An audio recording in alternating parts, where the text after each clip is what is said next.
વાત સુરતની કરીએ કે જ્યાં માંગરોળમાં તો આબ ફાટ્યું હોય તેવી સ્થિતિનું નિર્માણ થયું છે। ધોધમાર વરસાદને પગલે માંગરોળમાં જળબંબાકાર છે। મુસાલી બજાર, ટાંકી ફળિયું અને મોટું ફળિયું તથા તળાવ ફળિયામાં પાણી ભરાઈ ગયા છે। અનેક ઘરોમાં ઘૂંટણસમા અને કેડસમા પાણી ભરાતા હાલાકીના દ્રશ્યો છે। ઘરવખરી, રાશન વરસાદી પાણીમાં ધોવાઈ ગયા છે। અનેક લોકોને સ્થળાંતર કરવાની પણ ફરજ પડી છે। હાલાકી ભોગવી રહેલા સ્થાનિકો તંત્ર પર ગંભીર આક્ષેપ કરી રહ્યા છે। ખાડીની યોગ્ય સફાઈના અભાવે પાણી ભરાવાની સમસ્યા સર્જાય છે તેવું સ્થાનિકોનું કહેવું છે। ગેરકાયદે બાંધકામોના પરિણામે અહીં લોકોને પરેશાન થવાનો વારો આવે છે।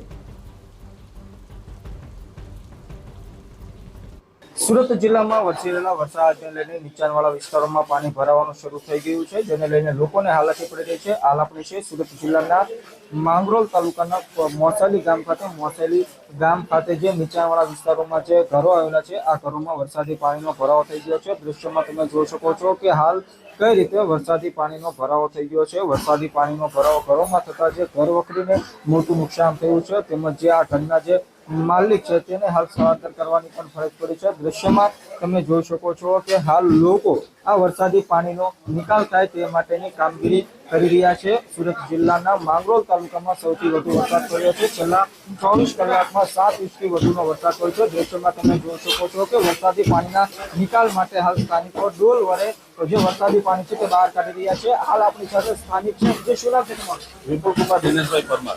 વિપુલભાઈ, જે રીતે વરસાદી પાણી ઘરોમાં ઘૂસ્યા, કેટલી તકલીફ છે? મોસાલી ગામ સંપૂર્ણ જળબંબાકાર છે। રાત્રે 9 વાગ્યાથી વરસાદ ચાલુ થયો હતો અને સવારે 8 વાગ્યા સુધી સદંતર વરસાદ હતો। આ વિસ્તારમાં લગભગ 3-4 ફૂટ પાણી હતા। આદિવાસી વિસ્તારમાં 5 ફૂટથી ઉપર પાણી હતા। આદિવાસી જે મકાનો છે, જે કાચા ઝૂંપડાઓ હતા, એમાં 4-5 મકાનો જમીનદોસ્ત થઈ ગયા છે અને ઘર વખરી અને ઇલેક્ટ્રોનિક વસ્તુને સંપૂર્ણ નુકસાન થયેલું છે।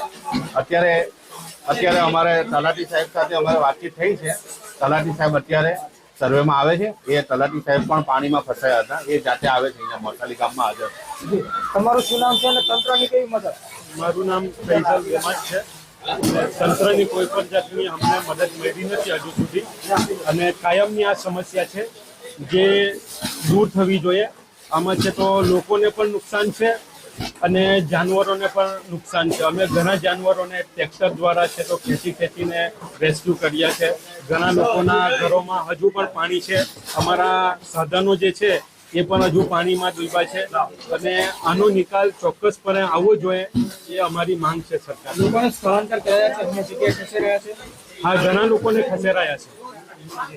જે રીતે સુરત જિલ્લામાં વરસાદ વરસી રહ્યો છે, જનજીવન પ્રભાવિત થયું છે, નીચાણવાળા વિસ્તારોમાં પાણી ભરાઈ ગયું છે, ક્યાંક ને ક્યાંક તંત્રની કામગીરી સામે લોકો રોષ વ્યક્ત કરી રહ્યા છે। હાલ જાત મહેનત જિંદાબાદ, સ્થાનિકો જાતે જ વરસાદી પાણીનો નિકાલ થાય તે માટેની કામગીરીમાં લાગી રહ્યા છે। હજુ જે રીતે અવિરત વરસાદ વરસી રહ્યો છે, જેને લઈને જળબંબાકારની સ્થિતિ સર્જાઈ શકે છે।